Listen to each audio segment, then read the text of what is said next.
Assalamualaikum warahmatullahi wabarakatuh. Jumpa lagi pada mata kuliah pembelajaran matematika. Kali ini kita akan bahas tentang sistem koordinat. Ini ada di modul 7 buku modul kita ya. Pertama kita akan bahas tentang sistem bilangan real dan koordinat. Sistem bilangan real dan koordinat. Ini bentuk desimal pada bilangan real. Jadi himpunan bilangan real itu adalah gabungan dari himpunan bilangan rasional dan irasional ya. Bilangan rasional itu adalah bilangan yang dapat dibentuk menjadi A per B ya, atau P per Q biasanya, itu bentuk pecahan seperti ini ya. Dengan A dan B itu adalah bilangan bulat ya, B-nya tidak boleh sama dengan 0. Contohnya seperti ini ya, 4 per 7. 4 bagi 7 itu sama dengan 0,57428. Jadi dia berulang angkanya. Ini beraturan ya. 6 angka 57148 ya. Ini akan terus saja begitu ya, sampai tak berhingga.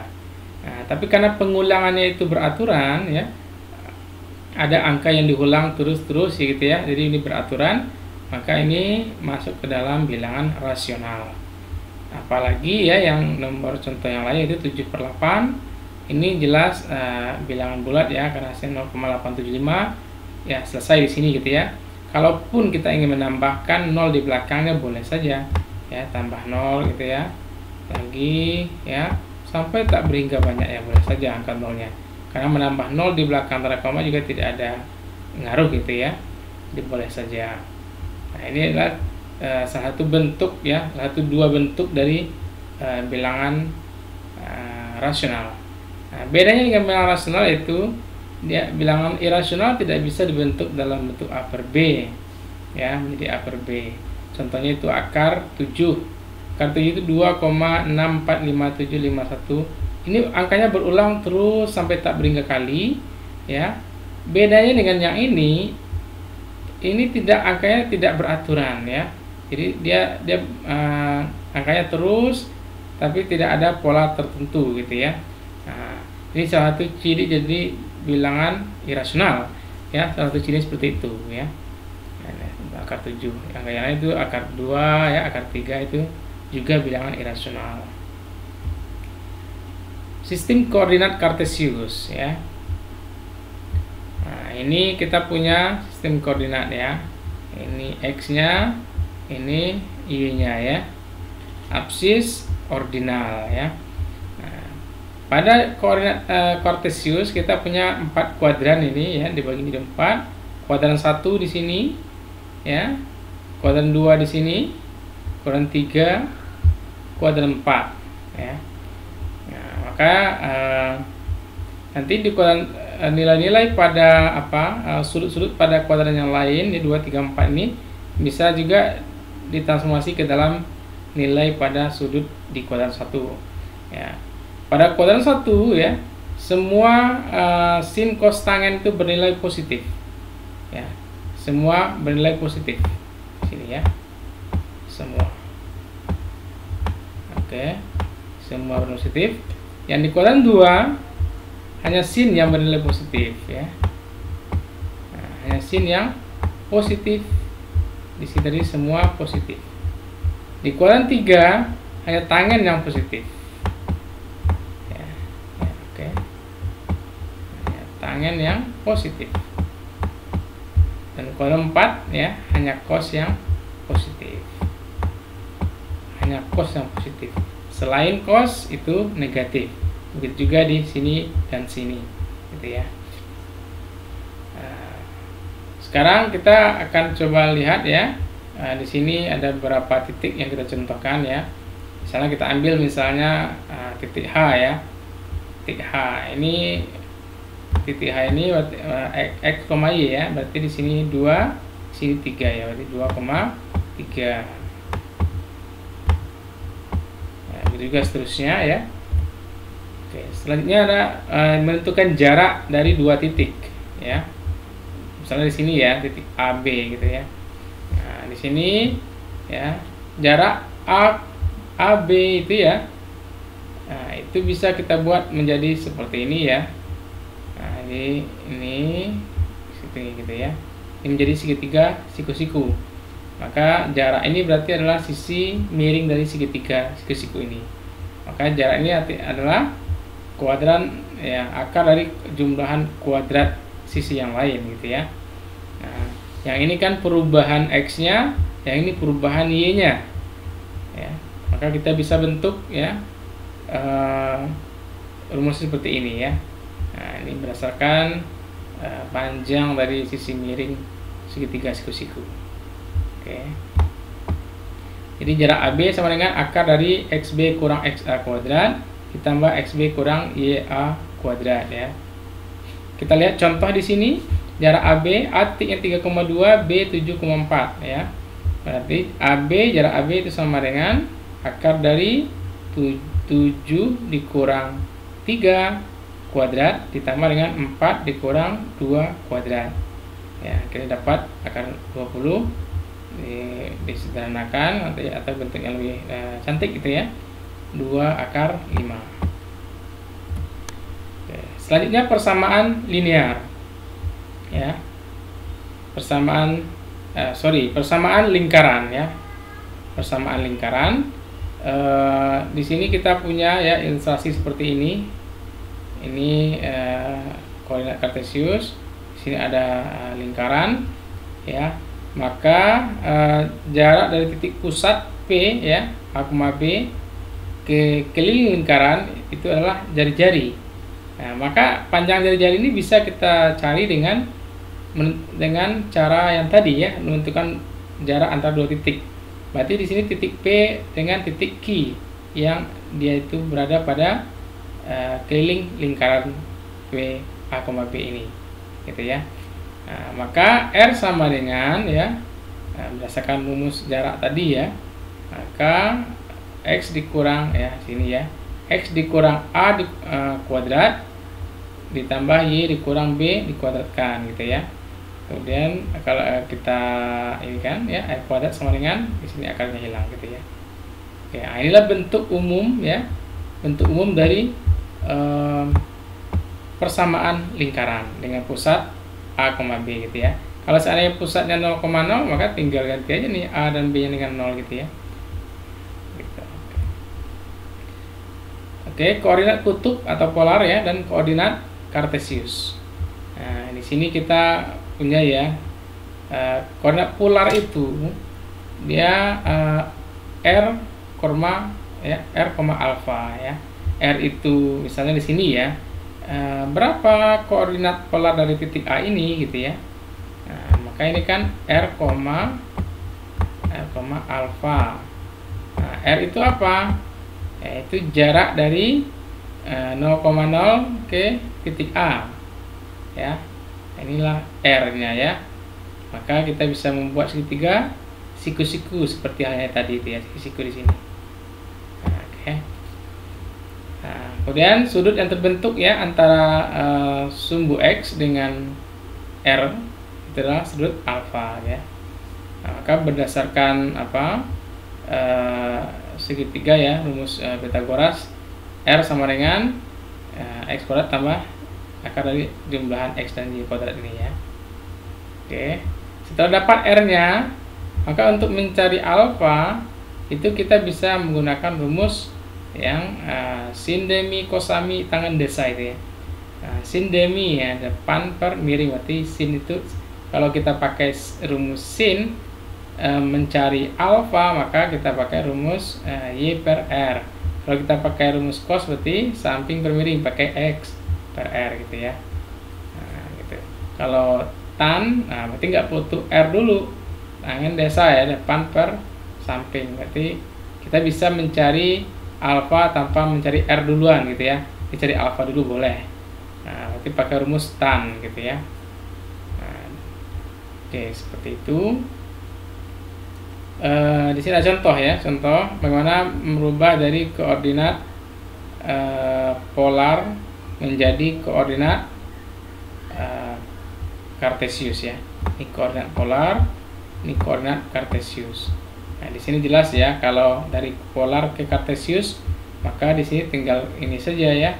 Berarti X sama dengan R kali cos alpha, Y-nya R kali sin alpha gitu ya. Tinggal dimasukkan saja.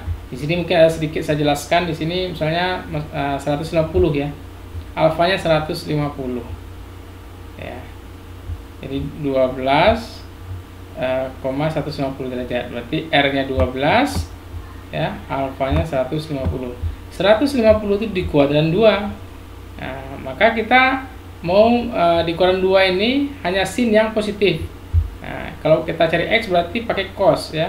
Ada cosnya, berarti nanti nilainya negatif ini. Nah, sekarang 150 itu kalau di kuadran 1 berapa? Maka kalau 150 itu kan dari sini ke sini. Nah, maka untuk mentransformasi ke dalam sini, maka kita mulainya dari sini ke sini. Gitu ya. Maka ini adalah 30 ya. Nah, gitu ya.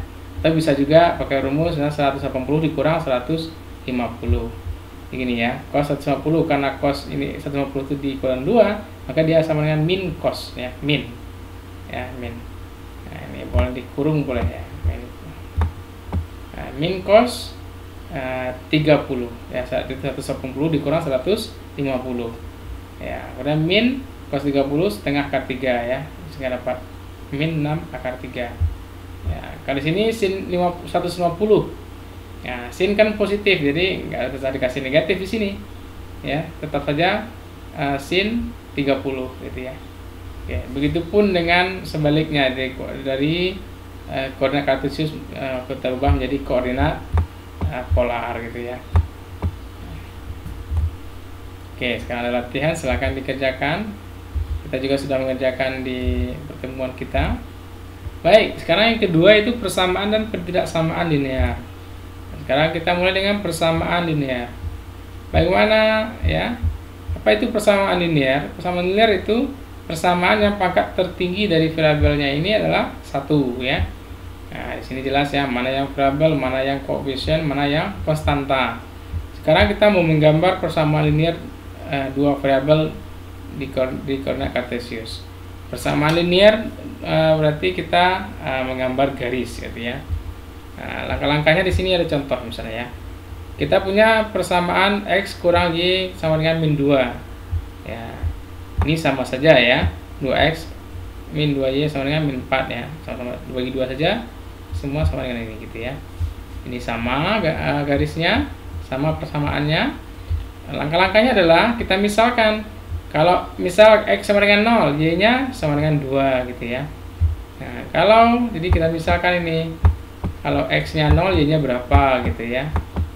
Nah, X-nya 0, Y-nya berapa. Kemudian kalau Y-nya 0, X-nya berapa gitu ya. Nah, di sini Y0, X-nya min 2 ya.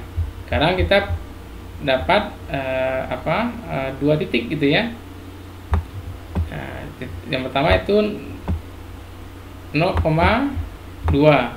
ya, X-nya 0, Y-nya 2. Kalau Y-nya 0, X-nya min 2, maka min 2,0 gitu ya. Oke.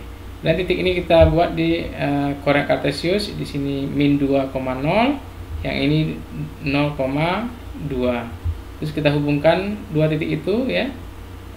Kita perpanjang gitu. Maka inilah garis X kurang Y sama dengan min 2. Nah, gitu ya. Cara menggambar atau melukis persamaan linear dua variabel. Menyelesaikan persamaan linear dua variabel. Oke. Nah, ada beberapa cara ya untuk menyelesaikan persamaan linear. Nah, di sini ada metode eliminasi, kemudian ada di sini metode eliminasi dan substitusi gabungan gitu ya. Eliminasi di sini kita contohkan, kita punya dua persamaan linear. 3x min 4y sama dengan 3. 5x kurang 6y sama dengan 6 gitu ya. Untuk metode eliminasi, maka kita melakukan seperti ini ya. Yang pertama kita cari dulu ada enggak koefisien dari variabelnya yang sama. Di sini 3, koefisien X-nya 3, di sini 5. Sini min 4, sini min 6. Berarti enggak ada yang sama ya, maka kita samakan dulu. Terserah yang mana yang mau kita samakan. Dalam hal ini kita samakan yang Y-nya dulu. Nah, berarti 4 akan kita jadikan sama-sama berapa gitu ya. Di sini sama-sama 12. Maka di sini bisa kita kali 3, di sini kali 2. Yang penting hasilnya sama gitu ya. Nah, gitu. Jadi di sini 3 dikali 3 9x ya, dikali 3 semua ya. Dapat persamaan baru seperti ini. Ini dikali 2 semua dapat persamaan baru seperti ini. Setelah ini sama, maka kita lihat selanjutnya ya, untuk menentukan tanda di sini negatif atau tambah atau kurang gitu ya. Kita lihat di sini, kalau yang tandanya sama ya, maka di sini negatif. Kalau tandanya berbeda, maka di sini positif. Nah, kebetulan ini sama ya, sama-sama negatif. Maka kita buat negatif. Sama-sama positif juga ditulis negatif di sini ya. Maka 9 dikurang 10 min 1 ya, bisa min X. Ya, ini habis ya, min 12 dikurang min 12 habis. 9 dikurang dikurang 12 min 3, sehingga dapat X seperti ini. Nah, setelah ini ya kita dapat X. Untuk mencari Y, kita lakukan lagi eliminasi. Kalau tadi yang kita buat sama adalah yang Y, sekarang kita buat sama yang X. Nah, sini. Maka ini yang di atas dikali 5, yang di bawah dikali 3, dengan hal yang sama ya. Dengan cara yang sama kita peroleh Y sama dengan 3/2, sehingga penyelesaiannya adalah X-nya 3, Y-nya 3/2. Nah, bedanya dengan cara gabungan ini, metode eliminasi substitusi ya, sampai di sini sama ya, sampai di sini sama. Nah, setelah dapat nilai X, kita langsung substitusi saja, tidak perlu lagi melakukan eliminasi. Langsung substitusi ke persamaan 1 atau ke persamaan 2. Di sini kita ambil persamaan 1, tinggal ganti X-nya dengan 3, sehingga kita peroleh Y-nya sama dengan 3/2, sama ya. Oke, seperti itu. Oke, sekarang kita masuk kemiringan atau gradien garis. Nah, di sini perlu kita ketahui ya. Yang pertama, jika suatu garis dia sejajar dengan sumbu X seperti ini, nah, maka gradiennya sama dengan 0 ya, berarti dia tidak miring, tidak ada kemiringan gitu ya. Kalau dua garis ya dia sejajar, maka gradiennya sama ya, kemiringan sama. Kalau gradien saling tegak lurus ya, dua garis saling tegak lurus, maka gradiennya, hasil kali dari gradiennya itu sama dengan -1 gitu ya.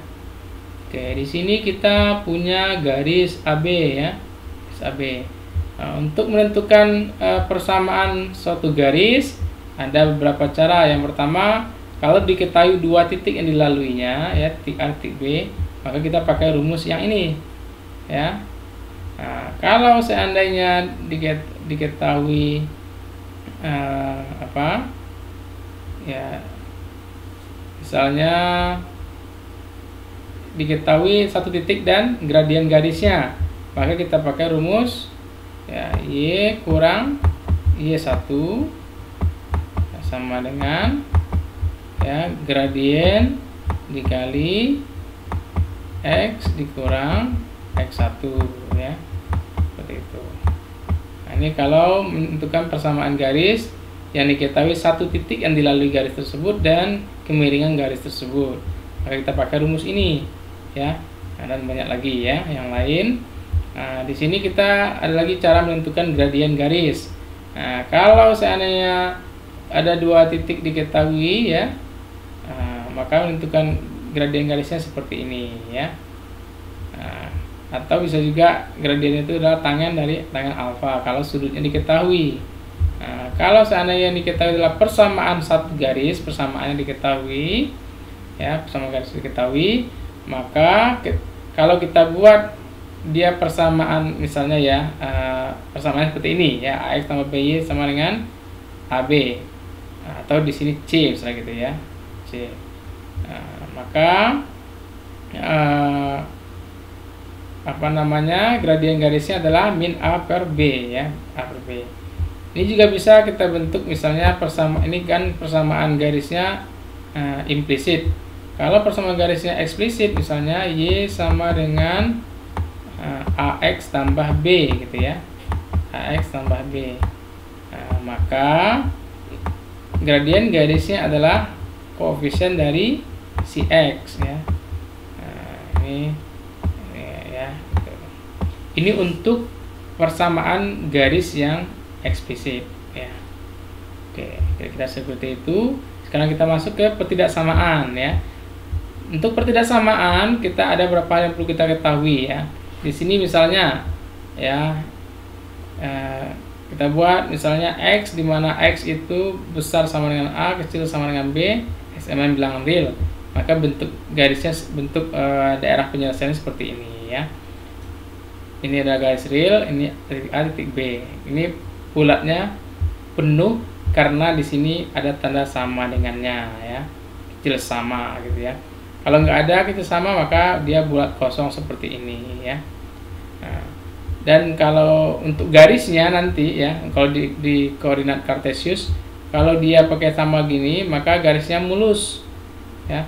Kalau dia tidak sama dengan kecil saja atau besar saja, maka garisnya putus-putus ya. Nanti kita lihat contoh. Sekarang menentukan ya himpunan penyelesaian dari pertidaksamaan persamaan linear ya, pertidaksamaan linear satu variabel. Misalnya kita diberikan seperti ini ya. Maka kita bisa mencari titik titik kritisnya ya. Ini x min 2 sama dengan 0 gitu ya, x min 7 sama dengan 0, maka kita peroleh titik kritisnya adalah x2 dan x sama dengan 7. Karena di sini tidak ada tanda samanya, maka di sini bulat kosong. Ya. Lalu kita lakukan uji. Misalnya kita uji dengan titik 0 ya. Kalau x-nya 0, maka hasilnya adalah min 2 per min 7. Berarti 2 per 7. Itu positif. 2 itu di sini letak di mana? Di sini ya, di kiri angka 2 ini. Maka daerah sini adalah positif. Maka daerah sesudahnya itu negatif. Daerah itu lagi itu positif lagi gitu ya. Dia secara umum seperti itu ya. Walaupun dalam kasus-kasus tertentu tidak bisa langsung dibuat begitu ya. Maka kita buat seperti ini. Yang kita cari yang besar, berarti yang positif yang kita arsir. Maka kita dapatkan daerah penyelesaian itu x, di mana x kecil dari 2 atau x besar sama dengan 7. Kenapa pakai atau? Karena daerahnya terpisah gitu ya. Kalau daerah seperti ini ya, maka nggak usah pakai atau, langsung aja x ya besar sama dengan min 3, besar sama karena di sini ada bulat penuh. Kecil dari min 2, kecil dari 2 per 3. Ini kecil saja, maka bulatnya bulat kosong. Kenapa di sini 2 per 3 bulatnya kosong? Karena x nggak 3x min 2 nggak boleh sama dengan 0 karena dia penyebut ya. Di atas boleh x tambah 3 sama dengan 0 gitu ya. Berdasarkan ini ya. Ini ada tanda samanya. Seperti itu ya. Yang di sini nggak boleh. Ya 2 per 3 yang nggak boleh ikut. Ya seperti itu. Oke, menggambar himpunan penyelesaian dari pertidaksamaan linear. Ini 2 variabel ya. Tadi 1 variabel, sekarang yang 2 variabel. Cara menggambarnya itu ini langkah-langkahnya ya. Kita punya pertidaksamaan linear x tambah 3y besar dari min 6. Maka kita mau menggambar ini daerah penyelesaiannya di mana gitu ya. Makanya yang pertama kita gambar garis dulu. Garis berarti seolah ini besarnya kita abaikan dulu, kita ganti dengan sama dengan x tambah 3y sama dengan min 6 ya. Tadi sudah kita bahas cara menggambar garisnya, yaitu misalkan x sama dengan 0 ini berapa gitu ya, y sama dengan 0, x nya berapa, berarti dapat 2 titik. Di sini kita dapat 2 titik, itu titik min 6,0 dan 2, min 2. Kita hubungkan garisnya, karena ini tandanya besar saja maka dia garis putus-putus ya, seperti ini. Sekarang setelah dapat garisnya, maka dia terbagi menjadi 2 wilayah, wilayah atas atau wilayah bawah ini, wilayah garis. Yang manakah daerah penyelesaiannya? Maka kita pilihin 2. Sekarang kita untuk menentukan yang mana, kita lakukan uji titik namanya ya. Kita misalkan di sini kita uji dengan yang mudah aja, misalnya 0,0 gitu ya. 0,0 itu daerahnya bagian atas garis. Setelah lakukan uji 0,0 ya, maka 0 besar dari min 6. Ini benar ya. X 0 ya, y nya 0, berarti 0 tambah 3 kali 0, 0. 0 besar dari min 6. Ternyata benar. Karena ini benar, maka daerah penyelesaian adalah ke arah titik 0,0. Makanya ini yang diarsir hitam ini adalah daerah penyelesaiannya. Oke, seperti itu. Apakah masih ada? Oke, sudah selesai. Ya, ada latihan dan tes formatif, silakan dikerjakan. Baik, sampai situ dulu pertemuan kita pada hari ini. Sampai jumpa minggu depan ya. Tetap jaga kesehatan. Wassalamualaikum warahmatullahi wabarakatuh.